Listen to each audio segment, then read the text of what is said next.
Hi, my name is Austin Clemens. I'm the director for our Measuring Economic Progress program here at Equitable Growth. And I want to welcome everyone to the event today. This is LGBTQ economic data and disparities, what we still need to know, in case you're in the wrong webinar. And I'm going to turn it over to our speakers in a sec, but just a few housekeeping items.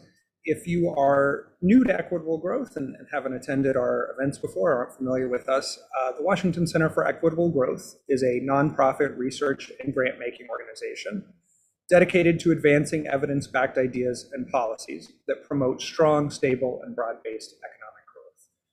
We've provided more than $7 million in funding to nearly 300 leading scholars from across the country. We seek to connect that research with the policymaking community. Our next RFP will launch in November, so if you're an academic, that's an opportunity that we hope you'll think about. And this event is an installment of our Equitable Growth Presents series, Evidence for a Stronger Economy. So this is a lecture series that seeks to foster a deeper understanding of cutting-edge research and analysis on economic inequality and growth.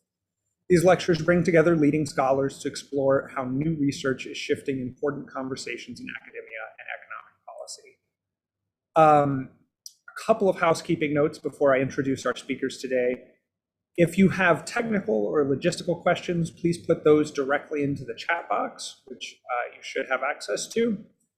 If you have questions for the speakers, and we're going to have some time for questions at the end, please put those in the Q&A box, and we will take a look at those and select questions as we have time. When you do submit a question, if you could include your first and last name and your institution or workplace, that would help us talk about where questions are coming from, and then also if you can indicate to whom your question is directed. So we can give someone a start on it. All right, that is all the housekeeping. It is my great pleasure to introduce two speakers today. We have two really great presenters. The first is Professor Lee Badgett, who you can see on camera now. Lee is a professor of economics at the University of Massachusetts Amherst. She's conducted a lot of the honestly foundational research in this area. So we're really excited to have her. Her most recent book is The Economic Case for LGBT Equality, Why Fair and Equal Treatment Benefits Us All. And she is going to be presenting first.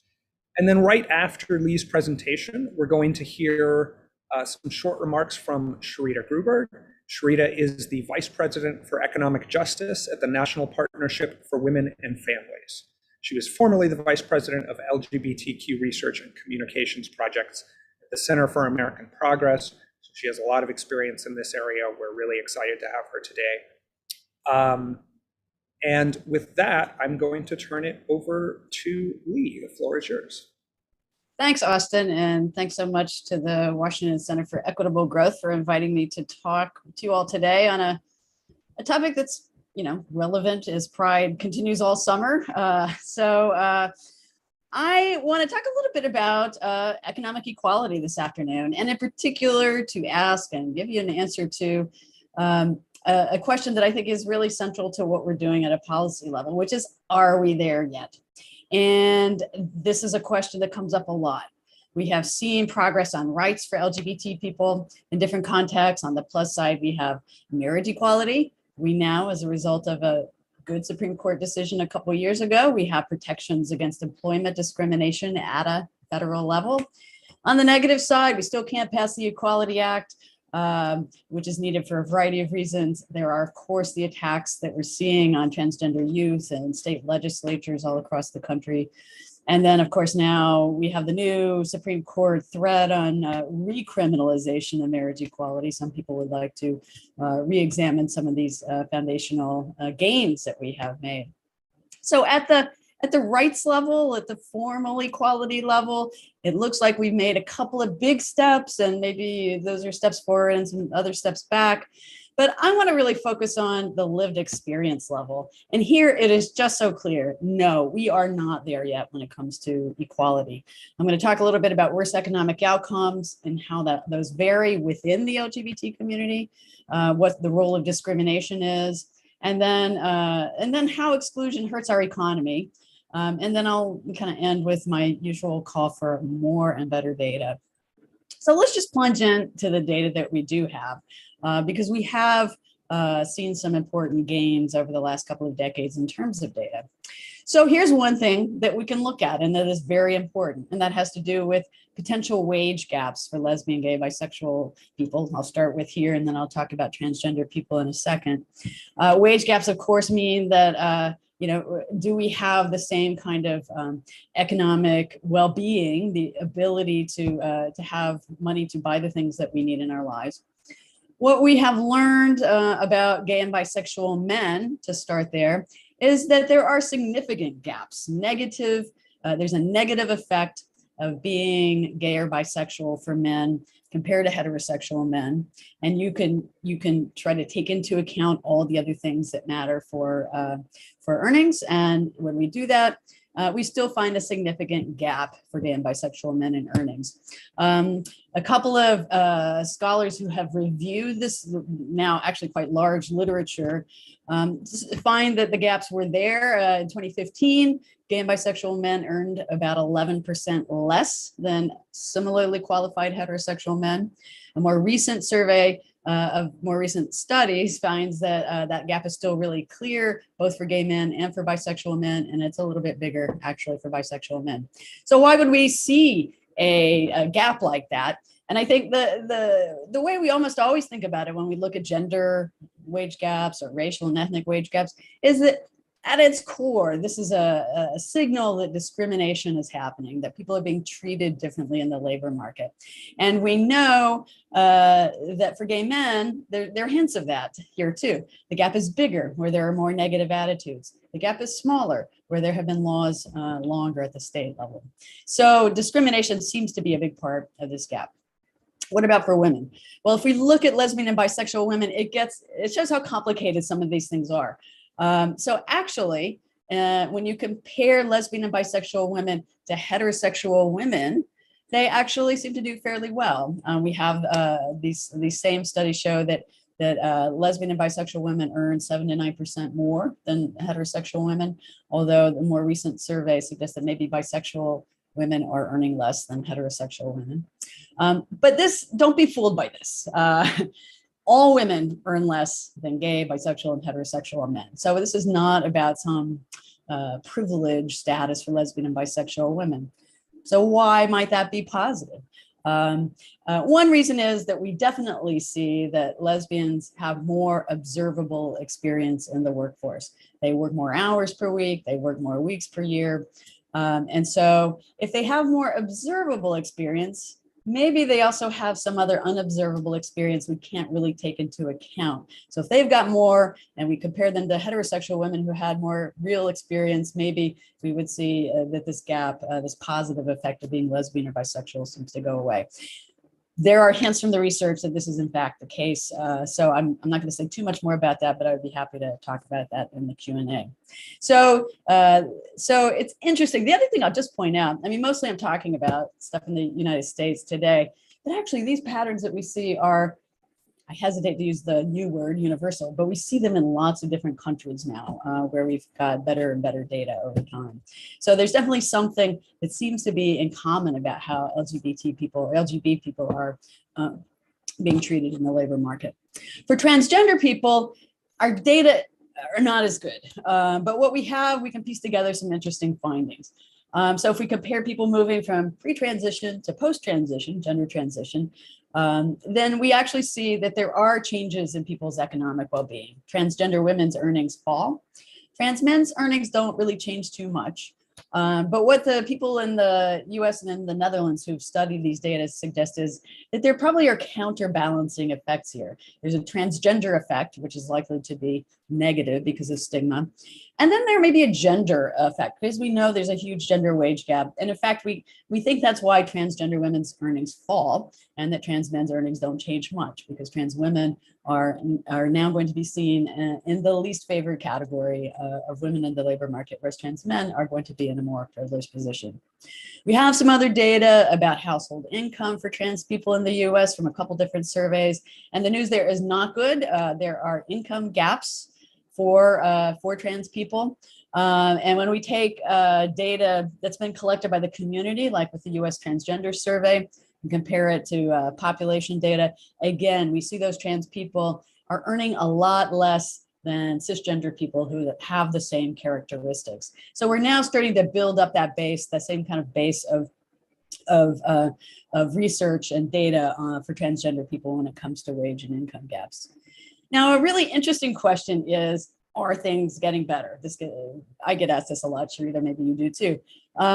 It's very hard to know. So we are grateful to have the data that we have, but we wish that we had had it for a long time, because then we could kind of show you how these data gaps wage gaps might have changed over time. We have one data source we can do that for, and that is for same-sex couples in the American Community Survey.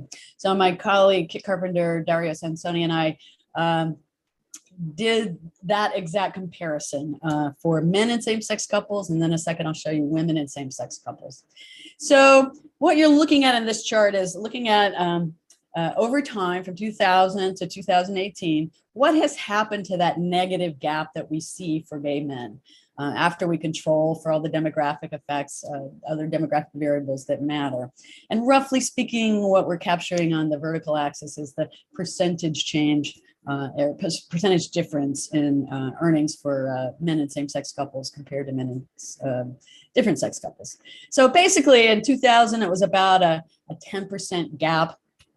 And if you look over time, that gap moves up kind of more towards zero a little bit, but it's remarkably stable, puzzlingly stable, horrifyingly stable. I mean, it says that we are not actually seeing progress in terms of getting rid of that gay wage gap for gay and bisexual men, that it's still on the order of 7 or 8%.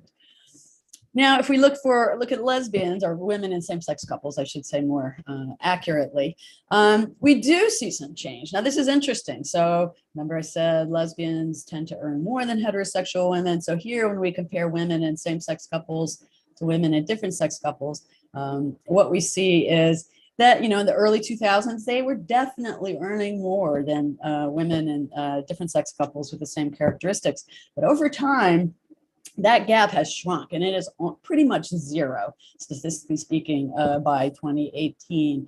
So it's very interesting, and effectively, we don't really know why this is happening, why that positive difference is disappearing. Might have nothing to do with how women in same-sex couples are being treated. It might just be that women in different sex couples are doing better for particular reasons that we don't know yet. But that is possible. But whatever advantage there might be seems to have disappeared, and so it looks like the wage gap is flat for gay men over time, staying the same, and any advantage lesbians are having is disappearing. So that doesn't seem like a particularly good thing, unless it's just that heterosexual women are doing better. So we have some sense that, again, things are not getting better. Let's look at another measure. So if you think about that, what I just showed you, this is kind of like looking at people at the middle of the income distribution, the average person. What if we look at people on the low end of the income distribution and look at poverty rates in the US? We are now seeing in a couple different data sets some pretty consistent findings. This is a summary of a study I did with the Williams Institute with my colleague Bianca Wilson and some other folks there. And what we see are in those first two dark blue bars on the far left side, that cis gay men and cis straight men have about, roughly speaking, about the same poverty rate, 12 to 13%. If we compare cis straight women to cis lesbian women, again, they're pretty much the same in terms of poverty rates of almost 18%. Bisexual men have somewhat higher poverty rates than do either gay men or straight men. But then we get to the two really shockingly high income poverty groups. One is cis bisexual women who have basically the same very high rate of 29% as do all trans people put together. So bisexual women and transgender people combined definitely show shockingly high rates of poverty that are basically more than twice that of gay and straight men. And even if we take into account all the different factors that influence poverty, we still see in those kind of golden bars, the second one in on both halves of the chart here, we see that in both cases, the difference in treatment between transgender people and either cis straight women or cis straight men is huge. It's tremendous. It's shockingly high. I want to just say one word on COVID, which is worse. Everything is worse for LGBT people. We have data from the Household Pulse Survey, which is a newcomer to our data agenda, our database for looking at LGBT issues. But we also have some other surveys that were done during COVID. And we find really big differences in the experience that LGBT people did worse. They have more financial problems with paying rent or affording the things they need. Really high levels of food insecurity. We saw this gap before COVID, but here it's almost twice as much. 13% of LGBT people versus 7% of non-LGBT people report food insecurity of some kind. More layoffs, loss of hours, lost income, delays in medical care, safety issues at work. These were all bigger issues for LGBT people than for non-LGBT people. So you could say, we started off in a tough position because of those income differences. And then when COVID came along, the chickens really came home to roost and made LGBT people much worse off. Okay, so one reason why sometimes people, I think, ask whether or not things are getting better is because it does look like the higher level of visibility, high levels of achievement of certain groups of LGBT people, suggest that things have gotten a lot better. But I think a lot of that depends on, where you stand. The effects of intersectionality for LGBT people is very clear in a couple of studies of wages and poverty that have taken that into account. Now, the first thing, of course, is gender. As I said earlier, lesbian and bisexual women, and actually trans women people who are assigned female at birth have much worse economic measures overall. So gender is still very big. Race and ethnicity matters a lot too. We have the study I mentioned related to poverty, and so a couple of wage studies have looked at this and find that in general, white LGBT people are much better off than LGBT people of color. And cis heterosexual people of color are better off than LGBT people of color. So in both ways, LGBT people of color look disadvantaged. So it's important for us to start to, as big as the challenge is to do this kind of intersectionality analysis, because it means we have to have big data sets and we don't have a lot of those, it does matter, and it's something that we need to keep working on. So let's just talk a couple of minutes about why this happens. Does discrimination explain these wage gaps and higher poverty rates? And I'm going to argue it's a likely contributor because we know that it happens. There are self-reports of discrimination that are done over time that find, when you ask people, have you experienced discrimination because of your sexual orientation and gender identity? A lot of people say yes. So here's a recent one from my colleagues at the Williams Institute. 30% of LGBT employees reported being fired or not hired because of their sexual orientation or gender identity at some point in their lifetime. And even more, 40% experienced discrimination or harassment at some point in the workplace. A lot of that appears to be motivated by religious beliefs of coworkers. And interestingly, it happens in spite of the fact that still many LGBT people are not very out in the workplace. 1 in 4 were not out to any of their coworkers in the survey, and half of them were not out to their supervisors. So the effect of not disclosing sexual orientation or gender identity doesn't protect people from discrimination. We also have experimental evidence of the hiring process that shows discrimination. These are ingenious little experiments that take advantage of resumes, having lots of information about people. And so a lot of these studies will compare the resume of a person who doesn't say anything about being LGBT to one that says I was treasurer of my college LGBT organization.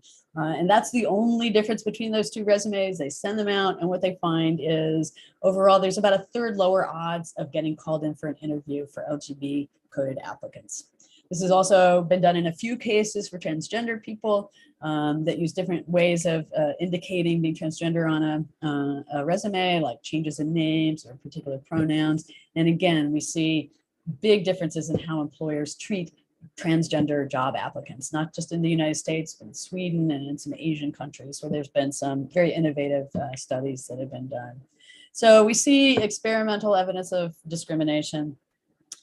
It's interesting. So, so matching that up with wage discrimination, I think is an easy interpretation, as I mentioned earlier. But what about poverty? So one of the things we did in the Pathways project at the Williams Institute that was led by Bianca Wilson was to add to our quantitative understanding by doing qualitative interviews with people living in poverty in two counties in LA, one in Los Angeles County, rather, and then one in Kern County. That was a more rural county near Los Angeles.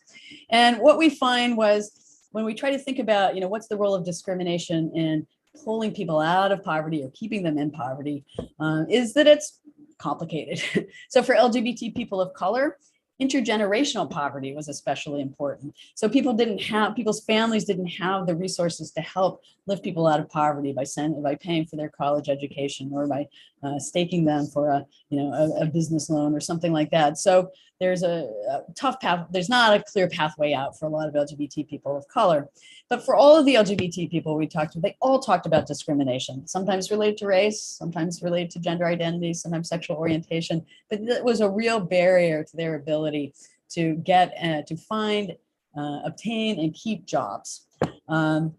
And basically, they're running into a lot of the same problems that other people in the low-income workforce have, which is they're in low-wage jobs that are less stable, have fewer hours, and that makes it much harder for them to dig themselves out of poverty. And then, of course, our resources for helping people get jobs are pretty limited right now in the United States. So far, I'm talking mostly about economic well-being from the perspective of LGBT people as individuals. And I want to end with trying to pull us up, take the big picture view about what else is at stake when we talk about this kind of exclusionary treatment, discrimination against LGBT people. And as Austin mentioned, I wrote a book called The Economic Case for LGBT Equality. And it's rooted in this idea that LGBTI inclusion is actually good for our economies. This is an argument that we've heard a lot made for women in the economy. It's one we hear a lot made for equality for African Americans and other racial and ethnic minorities in our economy. It's one that the Washington Center for Equitable Growth has been a real pioneer in promoting. And I want to argue we can make that same kind of argument with regard to LGBT people. The I that you see in here, LGBTI, is kind of the global acronym, which includes intersex people. So why does that matter for the economy? So if we've got situations in employment where people are discriminated against, we also have a lot of evidence that happens in education to young LGBT people. They're bullied or harassed or face discrimination in their schools. That this is all bad for health. And plus, LGBT people are being treated by healthcare systems that are often poorly positioned to treat them fairly and to promote good health for LGBT people. All of those factors mean that the ability of LGBT people to contribute to the economy is constrained. They're held back from getting the level of human capital that they're capable of in schools.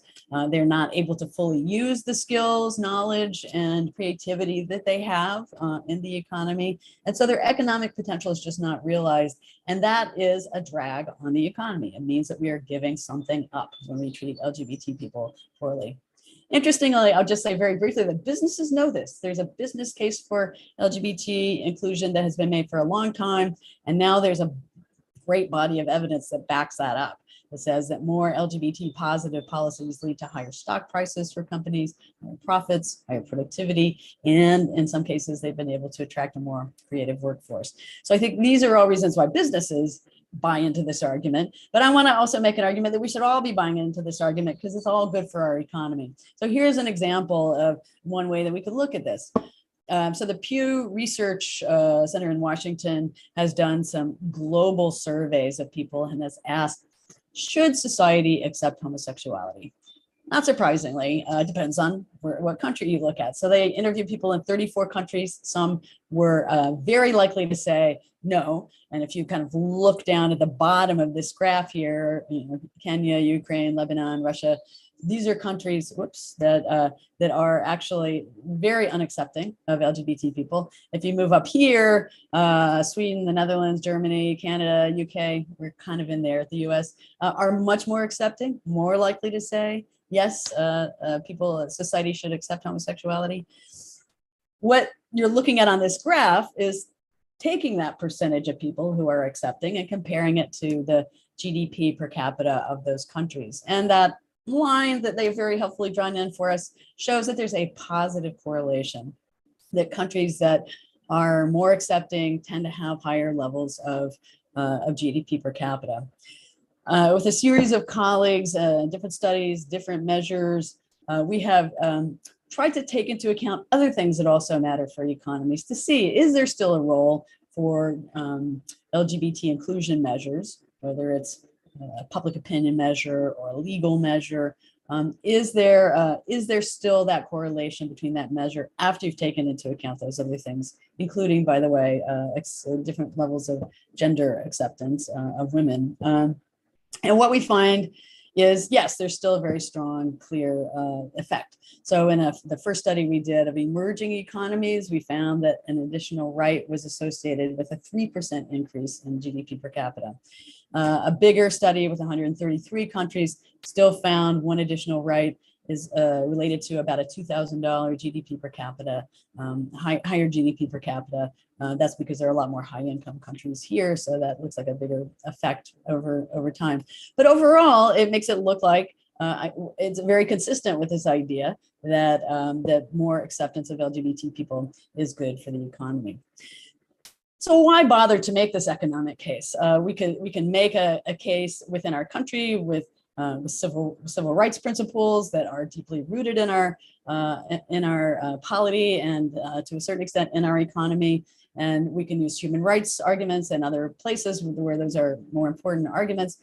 So why do we need an economic case? Well, I would argue is the reason why we need that is because there are some spaces that are very important in the economy that, frankly, are maybe less committed to human rights and civil rights. And so we need both of those kinds of arguments, whether it's a business, a financial sector, development banks and agencies. That's a place where we've really deployed this particular argument quite a bit. It's very important for figuring out how we're going to move towards a more inclusive economy for LGBT people. So we've used so agencies and even some businesses have started to push for inclusive laws and policies because of the economic case. We see a lot of, in fact, a project I'm doing now is looking at very direct efforts on economic empowerment that sort of say policies are good, they're very important, but we can do more. And then, of course, they've been very useful for arguing for better data to measure and monitor progress. So that's my final word. It's kind of the one that we started with, which is thinking about data. We've come a long way. It's been very helpful, but we still have a lot of work that we have to do to get better data so we can look at intersectionality, so we can start asking questions about intersex status, for example, so we can dig more deeply into workplace related questions that are about the fundamental question, are LGBT people being treated equally? We still have to keep watching for that because it has not happened yet. Thanks.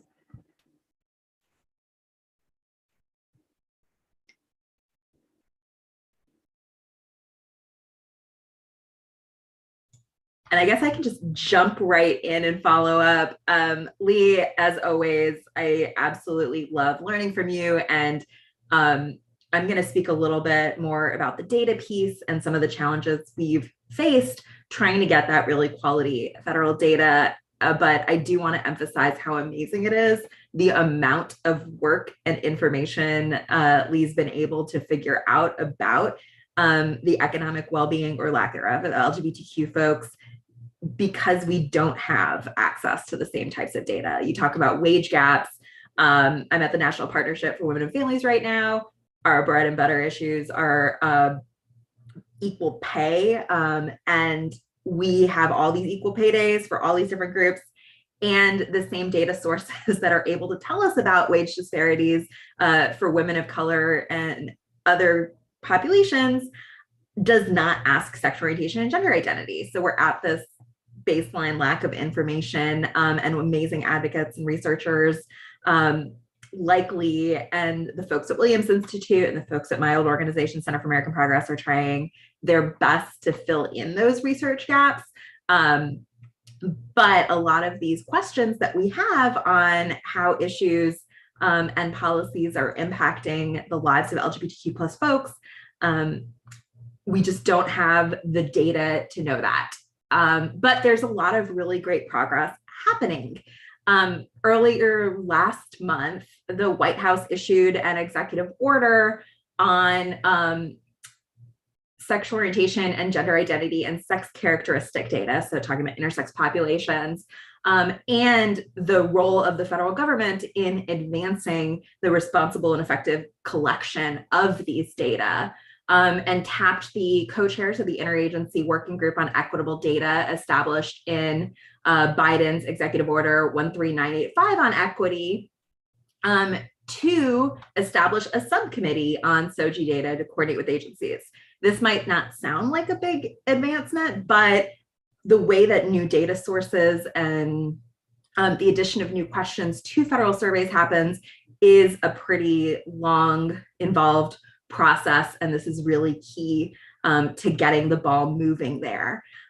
So explicitly directing this body to start looking at these ways, requiring agencies to work with this interagency working group on data collection, and affirmatively requiring agencies to ask that question about, we have this survey, why aren't we asking for sexual orientation, gender identity, and sex characteristics, is a really important first step that we haven't really had before. The National Academies published a report on sexual orientation, gender identity, data collection, I think last year now. I have no idea what time is anymore.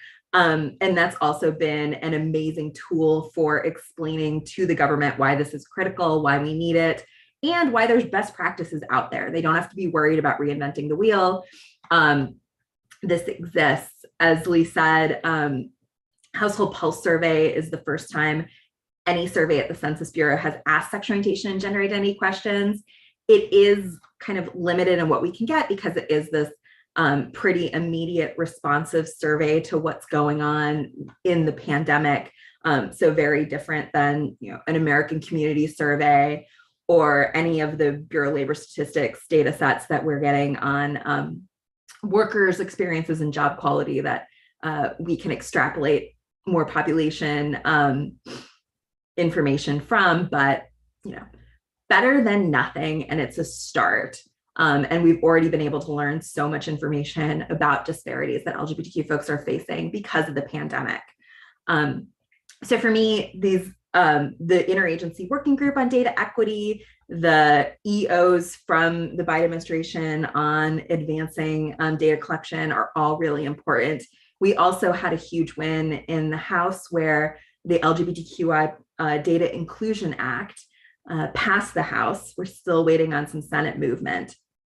But we are hoping for that and the Equality Act, because as Lee said, it's kind of two pieces, better data collection and also non-discrimination protections, because the information that we do have from the research out there makes it really clear that discrimination is playing a role in the disparities that LGBTQ plus folks are facing.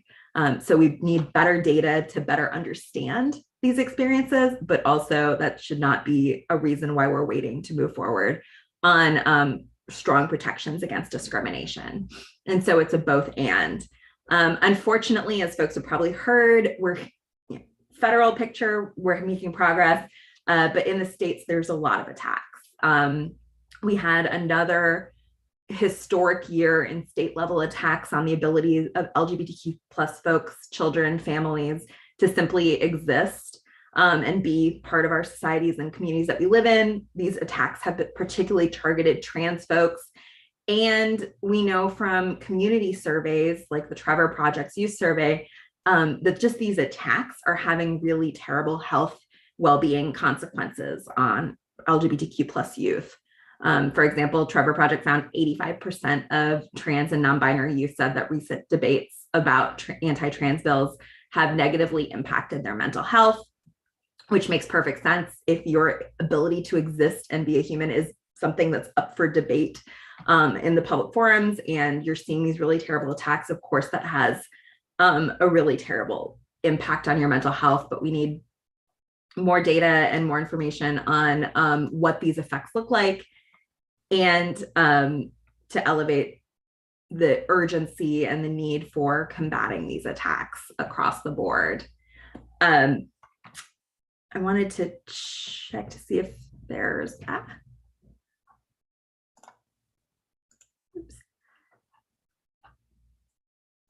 So I'm not sure if the Q&A stuff, I think we're going to be divvying those up later, but those were just some of my immediate reactions. Again, it's not data or non-discrimination protections, but really hoping folks see those two pieces are really closely connected. There's a lot we can do on the federal policy side to advance those needed protections and data inclusion efforts. And as Lee's presentation showed, there is definitely a very strong economic case to be made. And I also wanted to also highlight another aspect is, we know what same-sex couple data looks like to some extent from the census. Gallup did a study and they're really estimating, particularly among Gen Z, over 20% identify as LGBTQ plus, and they're expecting very soon, because of increased identity among younger folks, we're going to see more than 10% of the population. And so what does it mean if we are doing policymaking and we don't have that basic information about what such a large proportion of our community is going through and how these policies are impacting folks? So did want to kind of make that plug for forward-looking policy implications as well as our country changes, and saw some of the comments on intersectionality. And as Lee said, we need those big federal data sets to really have the information we need to make those analyses on how race is intersecting with sexual orientation and gender identity, how disability, how all these other identities are intersecting and impacting the experiences of LGBTQ plus folks. Yeah. Austin, I think I kick it back to you. Yeah, thank you so much, Sharita, and thank you so much, Lee, for that great look at the evidence. We already have a bunch of questions in the Q&A, but we may not get to all of these, but I'll just put in a plug. If you have a question for either one of our speakers, please go ahead and put that in the Q&A. Please include affiliation if you can. Where possible, I'm going to try to get people's pronouns right as well. So if you want to include those, that'd be great.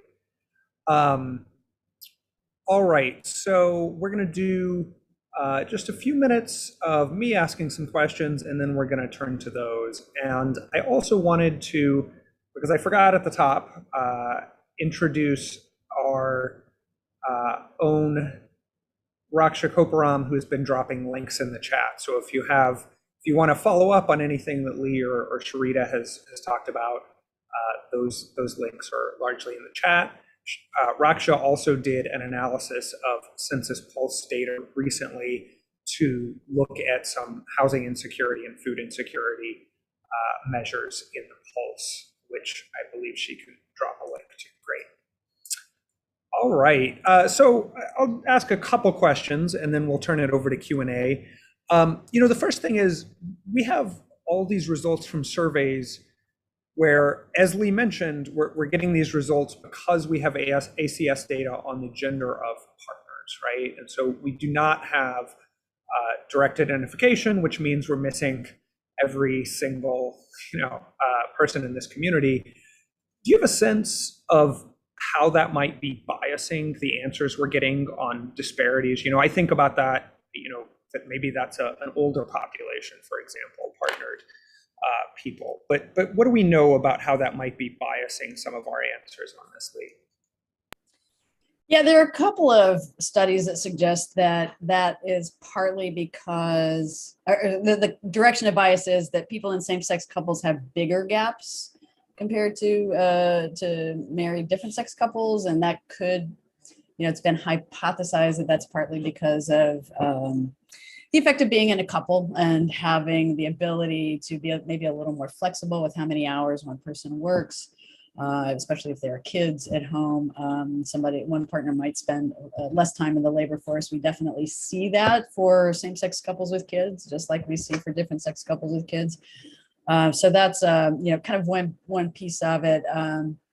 But there are a few studies that show like for poverty that married couples are better off in terms of poverty. But when you look at single gay people, that they can be a little bit more vulnerable to poverty than their married counterparts, especially compared to that same relationship for different sex couples. So it's mostly similar patterns. Those wage gap patterns that I talked about are pretty similar, whether it's identity-based or couple-based, but the degree is a little bit different.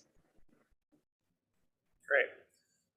And Shrita mentioned that we are just now getting some real questions about sexual orientation and gender identity in the Census Pulse. I guess this is kind of for either one of you. What are kind of the key considerations in thinking about how those questions are asked and how we are finding out about people's gender identity and sexual orientation on surveys? This can be kind of a difficult thing to square the circle on, I guess. So curious if you have thoughts about that. I think that it's a good question. I think people are figuring that out now. People are just starting to dig into those data. And I think what we found is that there are some issues with some of the editing patterns for transgender people because that was a more complicated process of identifying who was transgender, looking at sex assigned at birth and on a birth certificate, the two-step process basically, and then asking about current gender identity. For LGBT people, the sexual orientation questions have been asked on a lot of healthcare surveys or sort of health-related surveys. That's mostly what we've had to work with. So I think that's maybe a little bit better established. But I do know that on the Pulse survey that people are finding very high rates of being LGBT, which are not really about being a young sample. So I think we don't really know yet why that would be so different. So I think it'll help, I think, answer questions and figure out what some of the best ways are to put them on our economic surveys. I don't know, Sharita, you might have other thoughts about that too. Yeah, I mean, it's a work in progress, as any data collection that the federal government does. So I think we focus a lot on Household Pulse because it's what we've got. It's the new one. It isn't perfect. That should not be a barrier to adding these questions in other surveys, to doing further testing, further work with community. There's a number of different bodies that the federal government has to look to dig into just these questions. And so really supporting the need for more investment in improving the quality of the data that we have, I mean Lee and the actual researchers. I'm just a lawyer that fakes it. But like while we are asking these questions and very rightly critiquing the data sets available, that's not the community saying don't do it. It's the community saying do it better. And the government really does need to listen to these experts and the community on improving these sources of data.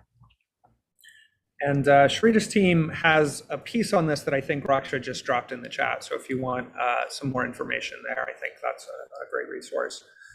I also wanted to give you a chance, Lee. I know you're doing some work with the UN right now, and I'm curious to hear a little about that and how you think that work can be useful in sort of talking and making the case on economic outcomes for this community.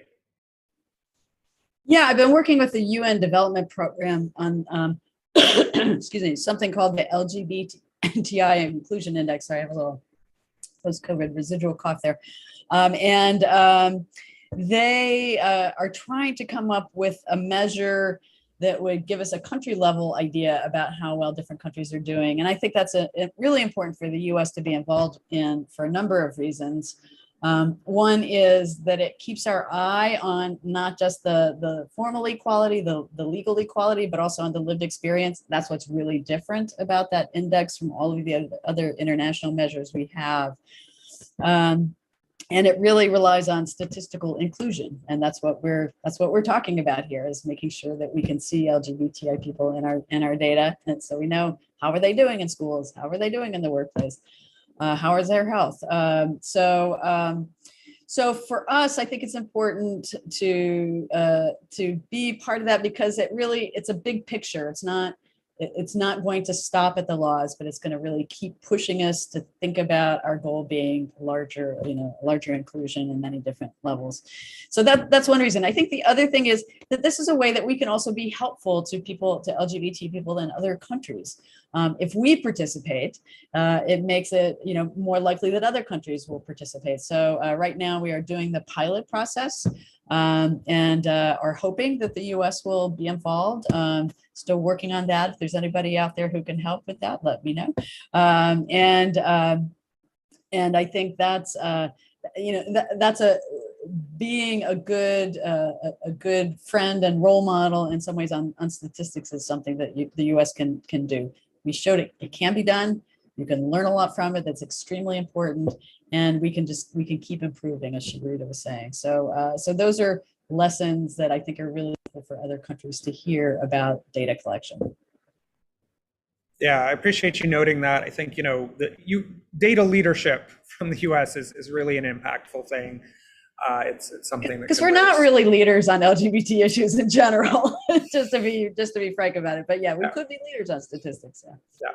Also, Canada started collecting this in 2003, which is incredible that we're that far behind. But yeah, secondly, there's great international models, and we also should be proud of what we're collecting and demonstrate that leadership. Yeah, that raises an interesting question. Lee, do we have much research from other countries that are maybe doing more to collect this data that gives us some insight into some of the, obviously, the US case may be different, but, Canada, maybe a close analog in some areas. What do we know about what's happening in some other countries? Well, we do have some good studies of the wage gap from other countries that show really similar patterns, that gay and bisexual men earn less and that lesbians do okay, pretty well compared to heterosexual women. So that's what we've learned. We see that in Europe. There's some in Latin America that allow us to take a look at these perspectives. So we're really not the only ones. New Zealand, Canada, the UK, they've all been really good. That's interesting that we see similar patterns in those places. All right, I think I'm going to turn to the Q&A. I will try to get to as many of these as I can, but please do continue submitting questions if you have them. I think we have a fair number of good ones here. Quite a few, so I'm going to try to package them up as best I can, but I apologize if I meander around the space a little. So let me start here. This is from Chris Tessone. Their pronouns are they and them, from the National Center for Transgender Equality. Do we see any changes for couples when one partner transitions and they go from being opposite sex to same-sex couples, or vice versa? I suspect we don't have good longitudinal data on this, but I'll turn that over to Lee. What a great question. No, we don't. And actually, I think that's a question that probably some of the European countries, especially the Scandinavian countries, have really good data on trans people that they can see from administrative data, like of name changes and gender marker changes and healthcare usage. And that's a great question that I will pass along to those folks that I know who are working with that data. We don't have anything like that in the US, so I think where we could see that. All right, and I'm gonna put these next couple together. And actually, I'll just throw out one for Lee to answer at her leisure, because this is a simple one. Kate Brofenbrenner at Cornell asked if the international study you referenced used union density, or looked at union density when it was looking at this. Let me also just package up a couple more here. So I think a couple of people have asked about intersectionality, and I know you mentioned it, Lee. Maybe if there's a little more to unpack there. Ira, whose pronouns are they and them, asks, do we have studies that look at the intersection of race and queerness? I wonder if these trends, especially for cis, lesbian, and bi women, are different, maybe not the same sign for Black and brown women. And then I'm also going to throw in Alex Camardell here. Says his pronouns are he, him, and y'all, which I appreciate. I'm from Texas. What are some data measurement issues and flags that people should be considering when they are doing intersectional analysis at the intersection of race and LGBTQ status? Yeah, those are great questions. I think probably the easiest thing to say is that if you want the details on different racial groups, I would go take a look at like our poverty study from 2019. Basically we find that, I guess they go in the same direction, that pattern of white lesbian or bisexual women, for example, do better than Black lesbian or bisexual women. I believe this is also true for Latinas. That's a consistent pattern across at least a couple different racial groups. The place where sometimes it changes a little bit is for Asian Americans, because it's a smaller group. I think, but so it's a little more complicated. But for African American and for Latinx populations, definitely those patterns are pretty consistent.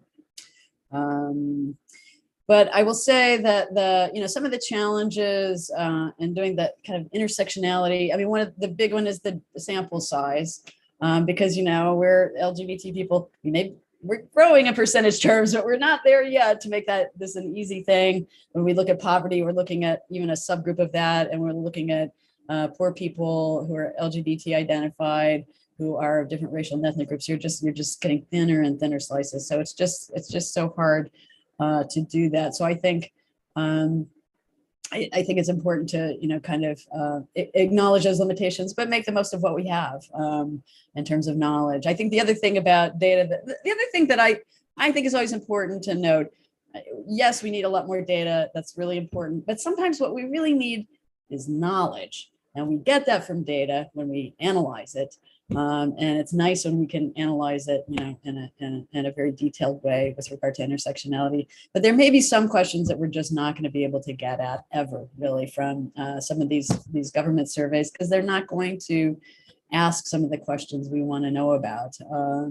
So still having community efforts like the U.S. Transgender Survey, and there's a big one going on now for LGBTQ women, I think that's still out in the field, that those are places where we will get other kinds of knowledge. And I think we might end up learning more about intersectionality from and differences in experience from a big survey like that than from the government surveys. Just frankly, that's my prediction.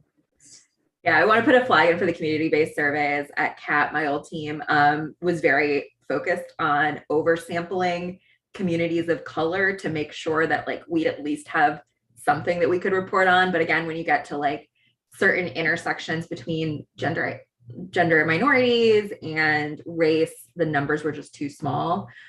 So again, just need to figure out ways to keep trying. And my friends at Lambda Legal would be really upset with me if I did not take this opportunity to make a plug for the Protected and Served survey, which again, to Lee's point, we're not going to get everything through federal data. This is around police and criminal justice, the criminal legal system interactions with LGBTQ folks and the impact. And they're also trying to look at discrimination, poverty, employment, and some of those other things. So as we are pushing the federal government, a lot of our community organizations are stepping in, trying to get the data that we need. And we all need to support these efforts too and lifting them up. So wanted to make a plug for Protected and Serve also.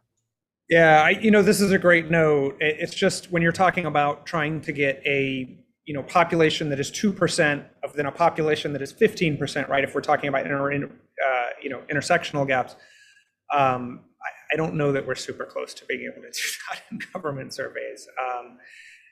We can't do that to a certain extent. I mean, we did it with the poverty data because it was a really big data set. Really big. The Burfus data, yeah.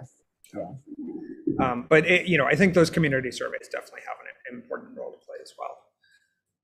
All right, we have a few minutes left. I'm going to try to do a couple more. First, I just want to, Amy Cross from the Rand Institute has a nice note here that I'm just going to more or less read. She is working on some exploratory research about gender and SOGI discrimination in the US government security clearance vetting process.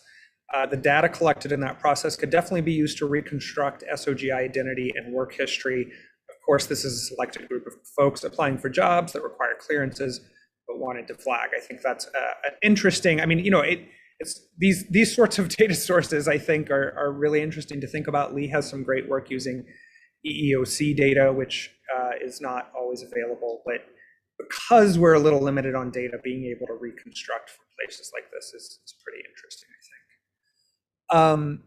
All right, let me try to get to a couple more. Jessica Mason asks, are there analyses yet about what roles factors like occupational segregation and parenthood may play in LGBTQ wage gaps? Yes, yeah, there are occupational segregation patterns that we see for LGBT people that look kind of very clear cut, and they're actually fairly large in terms of segregation. So it is important to take that into account. And so like those wage gap studies almost always do control for occupation, usually at a broad level, but that's kind of the best we can do. And often for parenthood, especially for women. So those wage gap studies are mostly taking those into account. There's some that don't, but many do. And so that does explain some of the wage gap, although, because for lesbians, they are more likely to be in jobs with more men in them. And so, in those more male occupations, they do tend to have higher wages. So that may account for some of the higher wages for lesbians, but even taking that into account and taking that off the table, there's still the higher wage pattern. Yeah. I want to put a plug in here too, and I think maybe Raksha has a link for this. Dr. Badgett, there's a section at AEA on LGBTQ issues, largely thanks to her efforts, and they have an ongoing lecture series, and I noticed that some recent papers that are being discussed address some of these issues. It's actually very interesting to me. You learn something about heterosexual couples as well in these studies. I know there was one today where they were talking about how heterosexual couples have more uneven commute times in couples, which is, I think, really interesting. All right, we have time for maybe one or two more. I apologize if I didn't get to all questions. I know there were some dropped in the chat that are a little difficult to find. Kate Bond has a question. What are the lessons learned from Census Pulse that would be informative to improving data and data collection in other census surveys, like the current population survey? I don't know if it's too early to say anything about this, but if either of you all have some insights, would love to hear them. Yeah, we kind of touched on that before. I think Sharita made the point that we will learn from this and use that. I think it's sort of hard to say exactly what those are right now. I mean, I haven't used that data yet, so that's when you get immersed in it and you realize what all the challenges are usually. Got it. We have just a minute left here. I'll go ahead and ask, so one more question for either one of you, I think. So this is from Eden Sarkeesian. I don't have their pronouns, but they ask, how would you respond to concerns that focusing on just the economic outcomes basically devalues human relationships, leaves out disabled LGBTQ folks.